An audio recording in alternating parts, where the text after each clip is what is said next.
বাংলাদেশের উল্লেখযোগ্য ঐতিহাসিক সাংস্কৃতিকভাবে সমৃদ্ধ একটি অন্যতম জেলা হচ্ছে বগুড়া।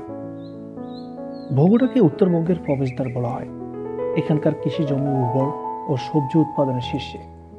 সাংস্কৃতিকভাবে সমৃদ্ধ এই জেলা গুরুত্বপূর্ণ ও বিখ্যাত কিছু স্থান ও খাবার রয়েছে। তার মধ্যে মহাস্থানগড়, গোকুলমেদ, বাসুবিহার, নবাববাড়ি, কান্তজির মন্দির ইত্যাদি পর্যটন স্থান।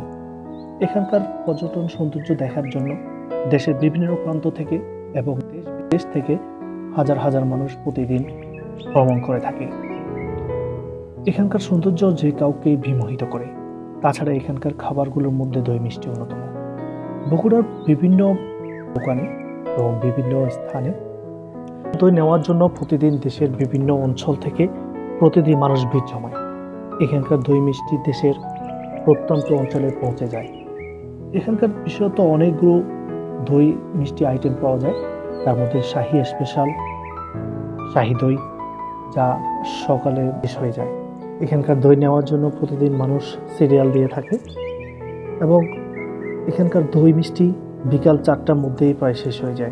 প্রতিদিন এভাবে হাজার হাজার মানুষ সিরিয়াল দিয়ে দই মিষ্টি নিয়ে থাকে। এখানকার দই যে কাউকেই বিমোহিত করবে। দেখতে যেমন সুন্দর তেমনি খেতেও ভারী মিষ্টি। বগুড়া শহরের সৌন্দর্য যে কাউকে বিমোহিত করবে।